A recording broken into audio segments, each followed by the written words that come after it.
towards the one, the perfection of love, harmony, and beauty, the only being, united with all the illuminated souls who form the embodiment of the Master, the Spirit of guidance.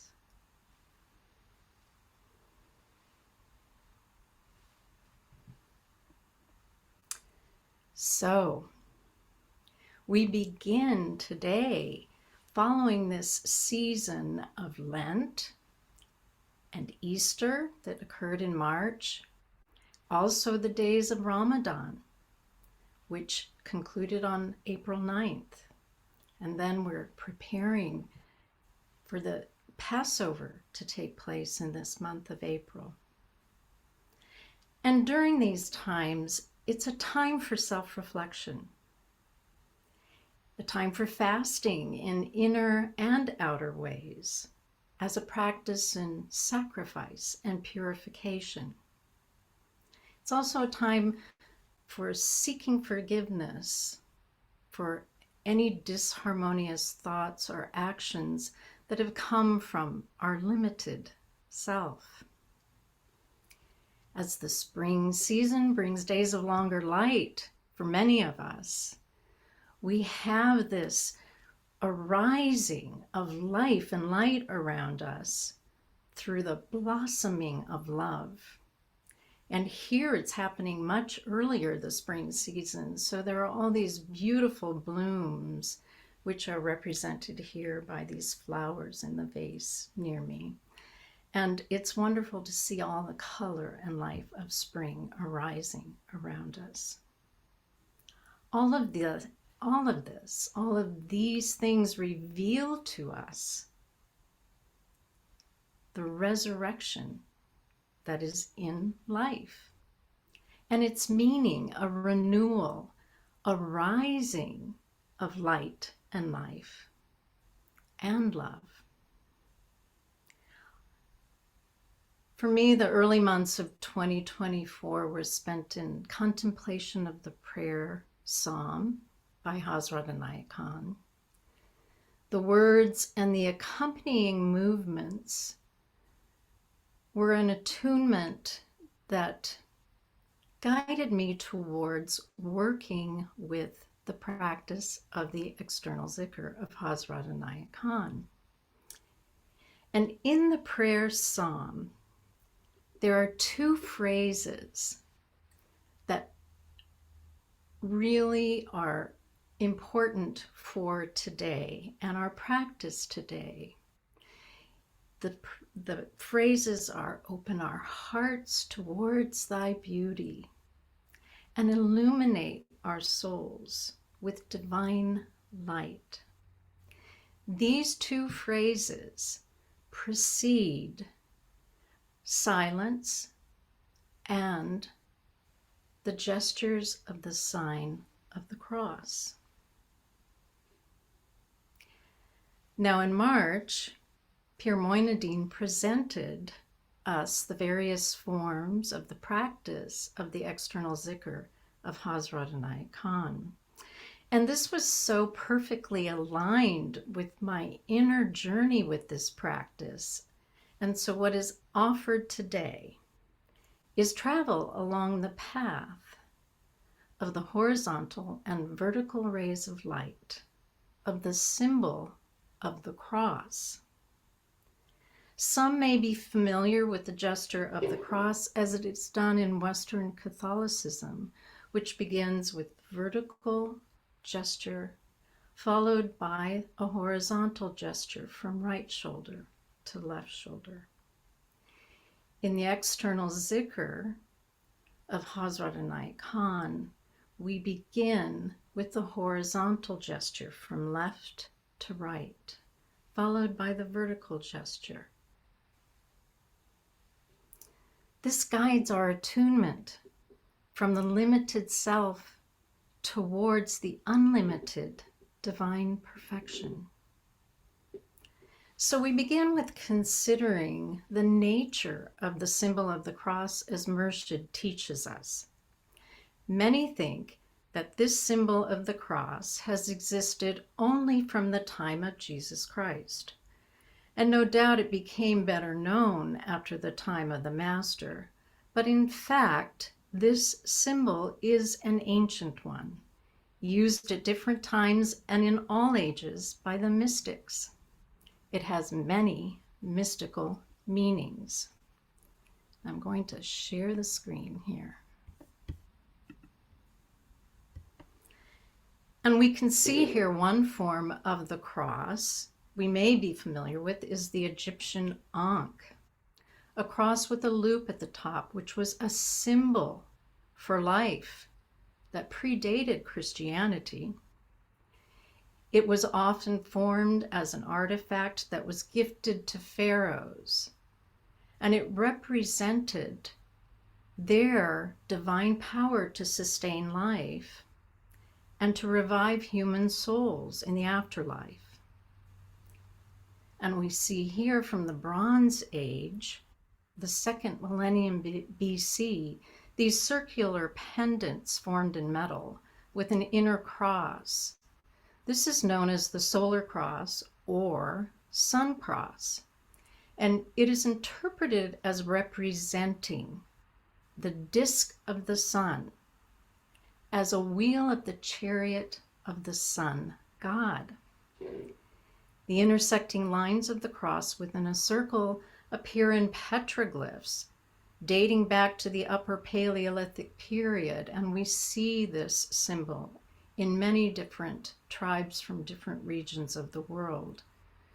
So scholars of the 19th century theorized that the earliest known appearances of the cross symbol are associated with cosmological mythologies relating to the four classical elements, which we have in Sufism: earth, water, fire, and air, or the four cardinal directions. And all of these signify the unity of the vertical celestial pole with the horizontal world. These artifacts and symbols give indication that human beings were attuned to the creation within which they lived, the recurring signs and symbols of the source of life. So, whoops, we're getting ahead, but we'll come back to that. Now, Murshid Inayat Khan teaches us in the nature meditations that nature is the Holy Scripture, saying, the surah of the Quran, which contains the first revelation of the Prophet, includes the verse, read in the name of your Lord, who taught with the pen. The mystic therefore recognizes this manifestation as a written book. They try to read these characters and enjoy what they reveal to them. He describes four aspects of manifestation in nature as this: nature of the elements of earth and plant life, nature of the creatures of the earth, the nature of human beings, and divine nature. One of these characters written in nature is the symbol of the cross, and Murshid offers observations of this. The cross shows a vertical and a horizontal line. Everything that exists has come from these two lines and extends vertically and horizontally, as may be seen in the leaf, which develops in length and in breadth. We can also see, by observing nature's forms, the form of a tree, of a plant, of a flower, the forms of the animals and birds, and in the most developed and finished form of the human being. They all present a cross. One cross may be seen by observing the formation of man's head. Another cross is suggested by the whole human form. Now, as a student and a teacher of observational drawing in college design programs, I learned and so taught that we draw the form of the head by beginning with the inherent unseen structure, and that is the cross from the top of the head through the nose to the chin, and then the horizontal line from the tip of the ear through the eyes, through the bridge of the nose to the other tip of the ear. Now I'm going to share the screen again, and we're going to go back, if I can figure out how to get back, to Vitruvian Man by Leonardo da Vinci. And so when we look at this image and we study the proportions of the form of the body, we visualize this same vertical line from the top of the head along the spine to the bottom of the feet, and then the horizontal line from the outstretched arm, which from the tip of the fingertips, it passes through the upper breastbone and across to the other hand and fingertips. And so we can see also that this cross is contained within a circle. And then, for another time, but we also see that we have the five-pointed star in this image as well.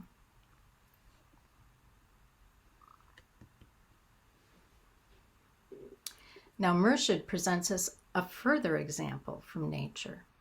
He says, "It is the nature of light to spread its rays, especially when the light is in its perfection.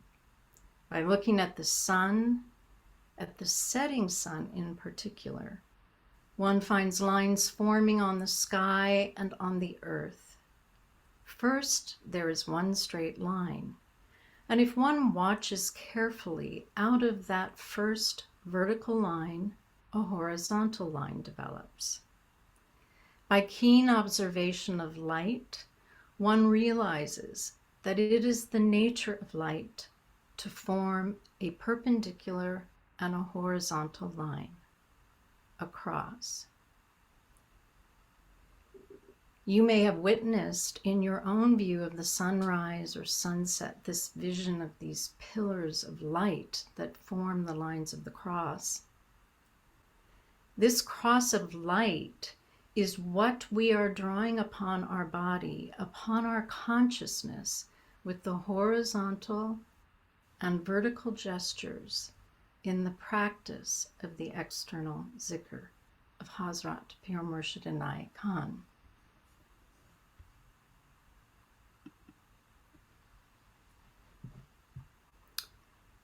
So Murshid continues, there is no form that has not a horizontal and a perpendicular line.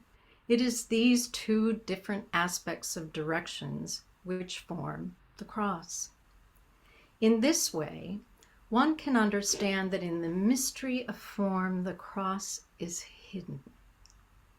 In its first meaning, therefore, the cross is the symbol of manifestation.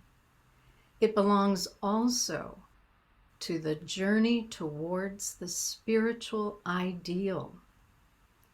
And no better picture could be given of this journey than a cross. And so we have a picture of this in the Christian faith. The cross is a symbol for the manifestation of the divine on earth and the journey in life towards the spiritual ideal through the greatest sacrifice of self, through divine love. Murshid offers us insight into this journey symbolized by the cross. If it is the nature of the external light to form a cross, it is also the nature of the inner light.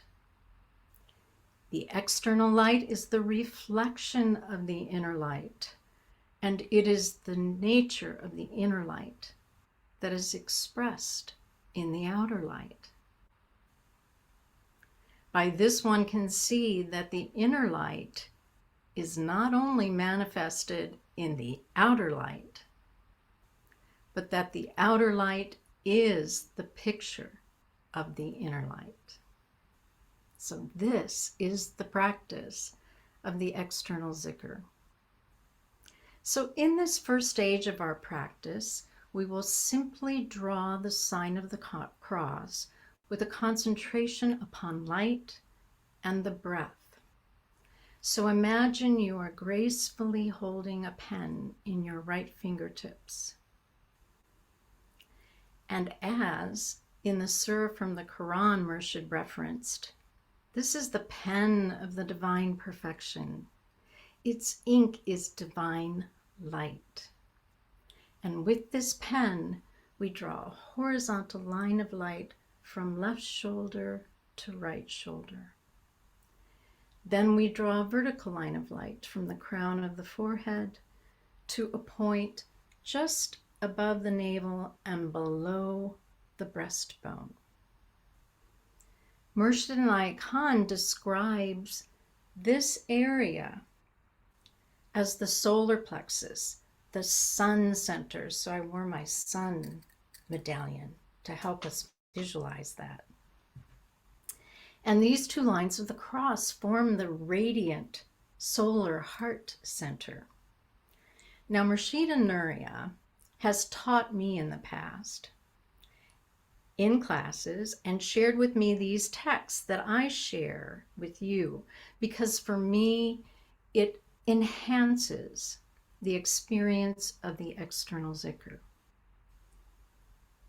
So in Sangatha 3, Murshid teaches, the greatest and most important center in the human body is the heart, which in medical terms may perhaps be called the solar plexus. The expression of love is often made by pressing one's hand on the breast. In the same way one expresses sorrow and joy. Every kind of feeling first strikes and is felt in the heart.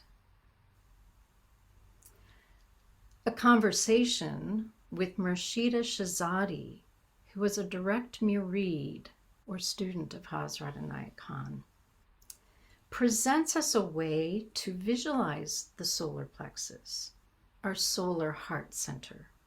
She says, Murshid seems to speak of solar plexus more as a solar or sun radiating point, or point of divine light with humankind, situated in the center of the breast, at the join of the ribs, with the lower breastbone and upwards. So in this area of our breastbone, this is what he indicates to be the real heart center. That which in the West is mostly spoken of as the heart chakra, slightly to the left side of the breastbone, for him is only a reflector point. The true central point of divine light would be within the dip of the crescent moon. So we think about the Sufi symbol has the heart with the crescent moon and the star of divine light in the heart. And so this crescent moon is what is being referred to. And if we were to draw this crescent moon starting at the heart, making the arc under the breastbone and up to the right side, this point of the solar center, the radiant heart, is in the dip of the crescent moon. And I put up this image of the Sacred Heart of Jesus that Tom actually found years ago when we lived in New Mexico at a flea market. And I came across it when I was going through some things, and I thought, oh, here it is. It's portrayed here, this heart in the dip of the crescent moon, its place there, the heart on that radiant solar center. So I felt like it illustrated the location of that for us. So let us practice drawing the symbol of the cross as is done in the external zikr of Murshid Inayat Khan. And we'll do this simply again with just light and breath. So holding the pen of the light of divine perfection in your fingertips, we'll begin with an inhalation. Then as we exhale, we draw a horizontal luminous line from left shoulder to right shoulder, imagining those brilliant rays of the sun. And as we inhale, we draw this radiant light into our being with the vertical line from the crown of the forehead to the base of the crescent moon of the solar center. So tune into the light of this inner space of your solar heart center formed by the sign of the cross as we do this practice 5 times. Inhale, exhale from left to right. Inhale and continue.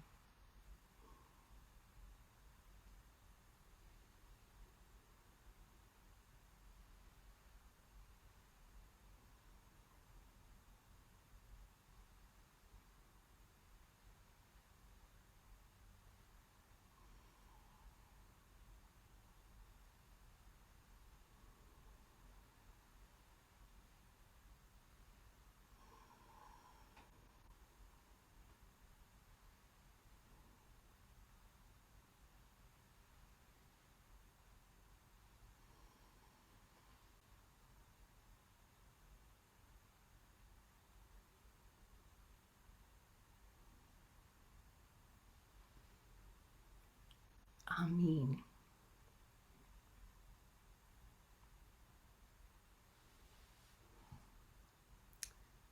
With the feeling of that radiant inner space, we will further the practice. Now, imagine that your body, your self, is a holy temple. And I'm going to share again.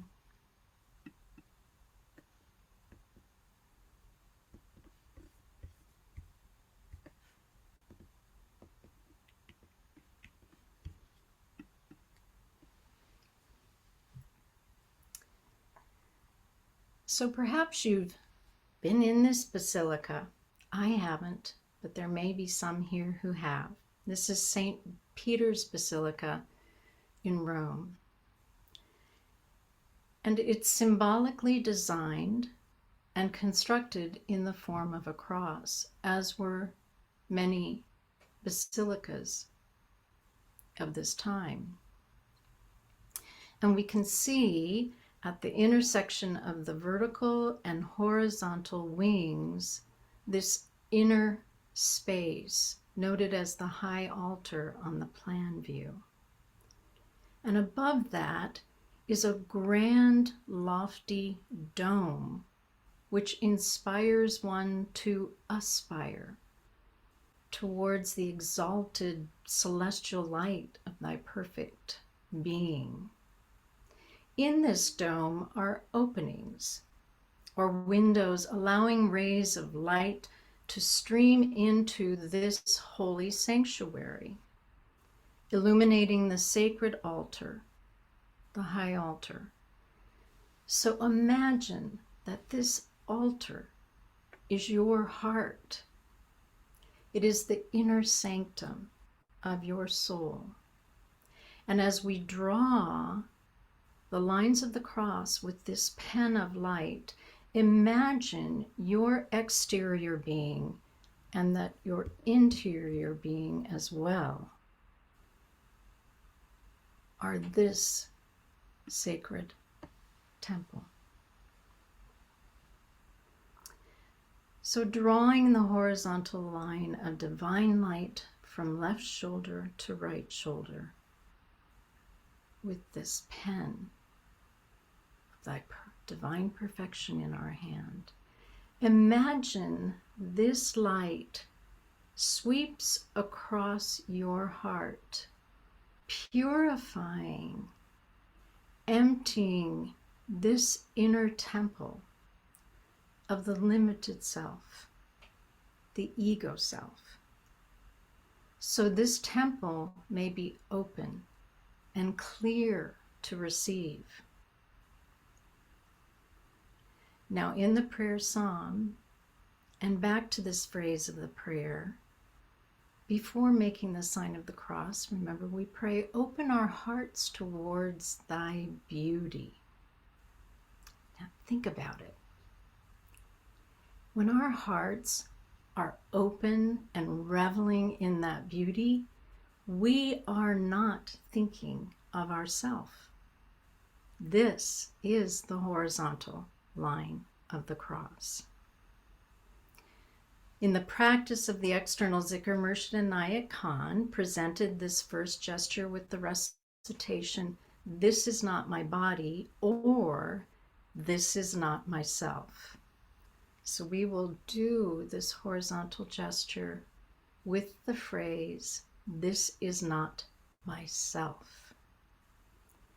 As we draw divine light into the holy temple of our being along this vertical luminous line, feel those radiant rays streaming into this dome, pouring upon the altar of your heart, illuminating your soul with divine light.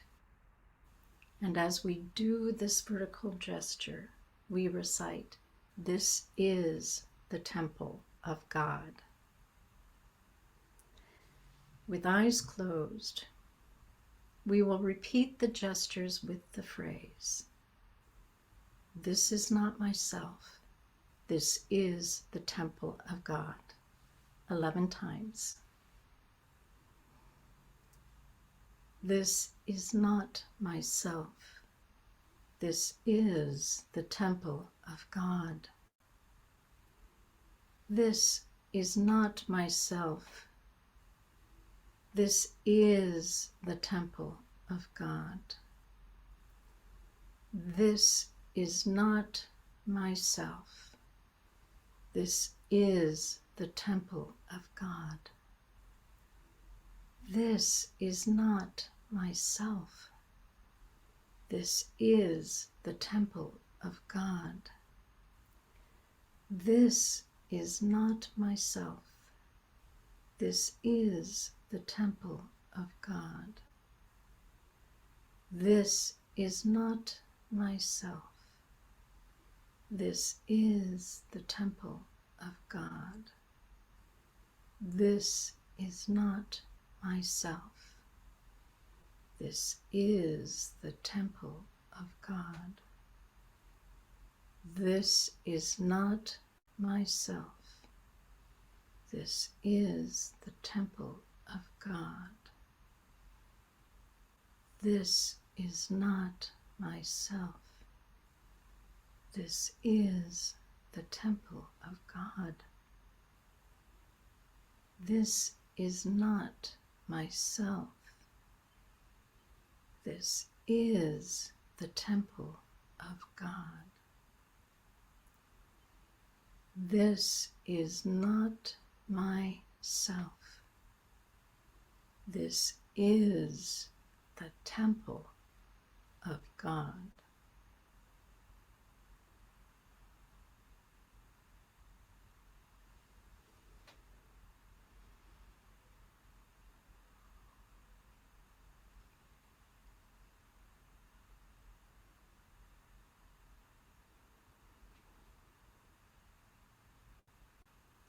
In this sacred inner atmosphere of this holy temple of our being, we listen with our heart to Murshid Inayat Khan as he offers us insight to this journey of the cross towards the spiritual ideal. There is in a person a false self and a real self.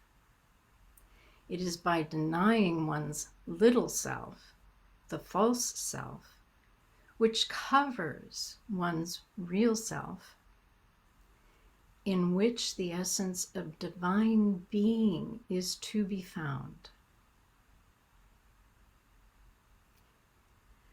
With repeated practice and repetition of "this is not myself," the inner chatter of ourself gets quieter. Our attachment to conditions of this limited self in life are dimmed by the horizontal line of light. And as we imagine ourselves as the holy temple of God, drawing this vertical line of divine light into the inner sacred space of our heart and soul, the solar center is awakened. The inner light intensifies, it expands, and it radiates. In a book which Murshida Nuria recommended to me some years ago, titled "The Sense of Unity, the Sufi Tradition in Persian Architecture,"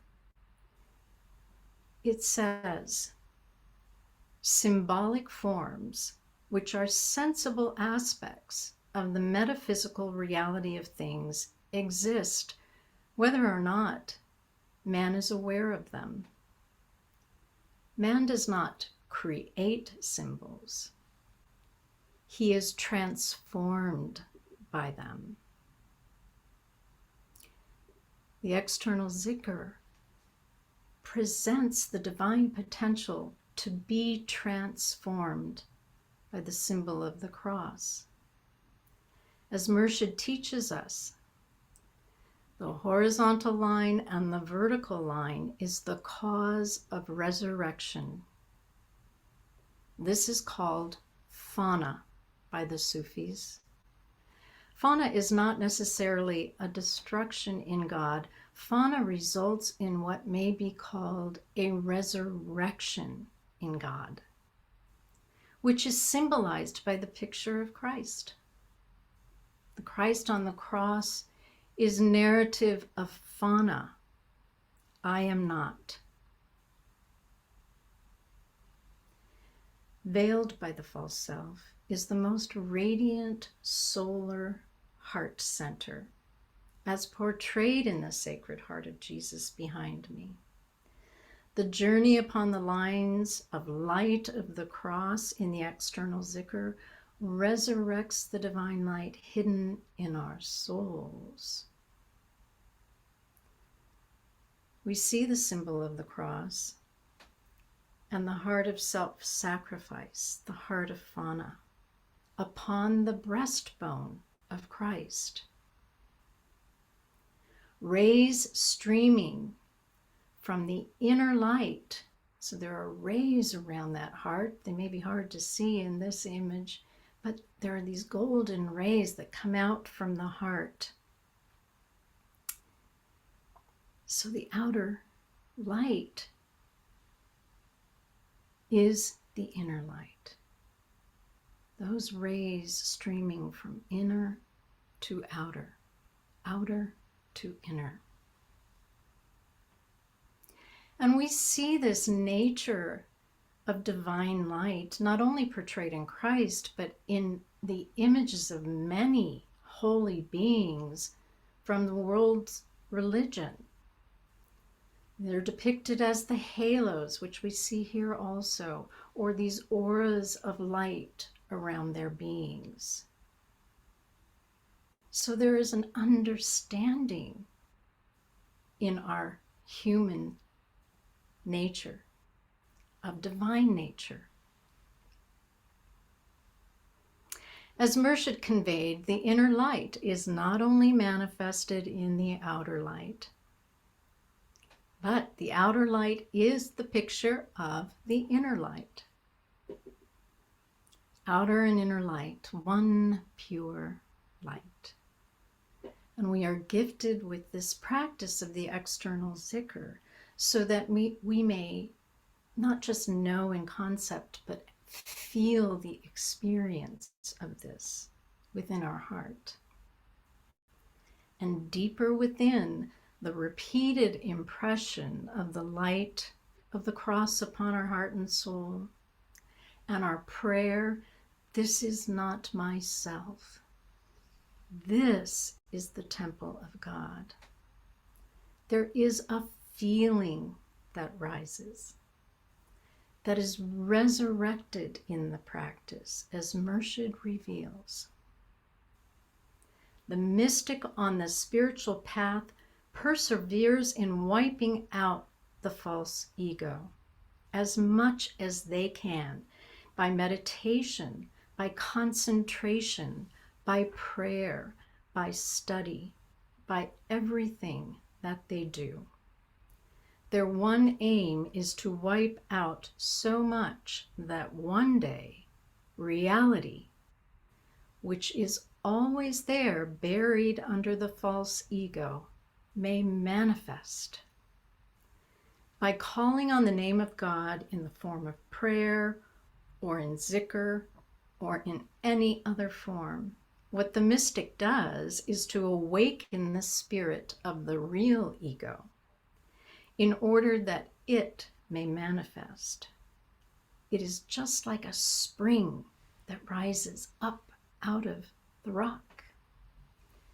Now, I interject here because there was a time when I was doing this practice that I felt dismayed and dense because it seemed that the external zikr was without some meaningful effect I could experience in my heart.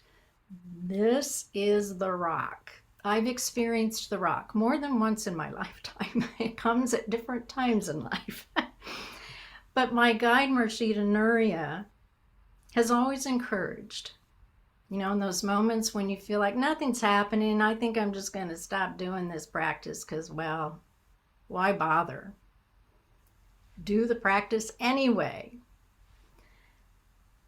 So doing the practice anyway. Murshid also encourages us.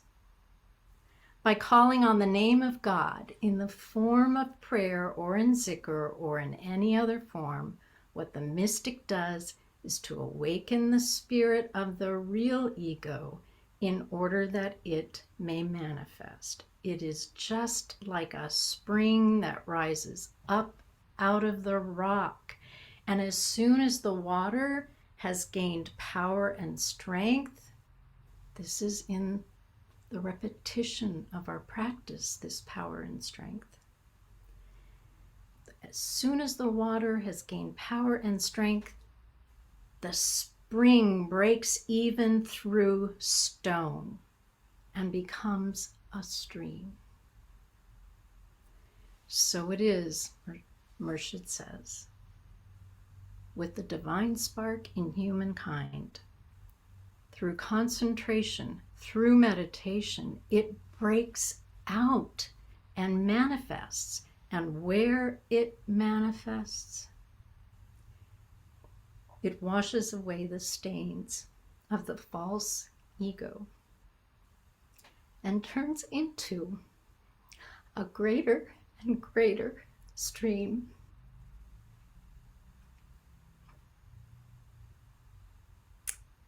In such a moment as this is the resurrection of the real self. This stream is thy beauty, thy light, thy life. And all these are within the all-pervading stream of thy love. And as Murshid continues, this in turn becomes the source of comfort, consolation, healing, and happiness for all who come in contact with that spirit. as Murshida Nuria guided us during the Dervish Cafe on March 17th. Kun Bismillah. Kun meaning manifest, be. Bismillah, in the name of God, the most merciful and compassionate. May we be this stream. And as Murshid Inayat Khan wrote in this raga, which is like a prayer for me, it's the human soul calling upon the beloved God.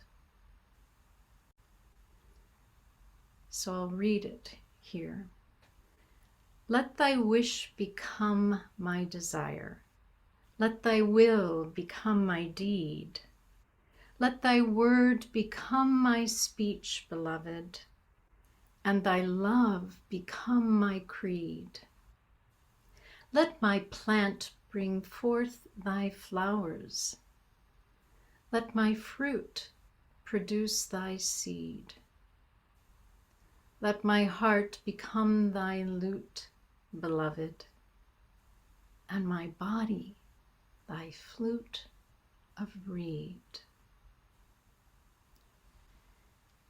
So Murshida Nuria, I think, has helped and pasted a select group of words from this raga, this prayer, which has been put to music. So I will sing it through and hope you will join me from the other side, even though I won't be able to hear you and I can only hear my own voice. I will hear you on the waves of the air singing along with me. And so when you hear it and are ready to join in, the Lord of heaven and earth, open our hearts that we may hear thy voice, which constantly cometh from within. Disclose to us thy divine light, which is hidden in our souls, that we may know and understand life better. Most merciful and compassionate God, give us thy great goodness. Teach us thy loving forgiveness. Raise us above the distinctions and differences which divide. Send us the peace of thy divine Spirit, and unite us all in thy perfect being. Amen.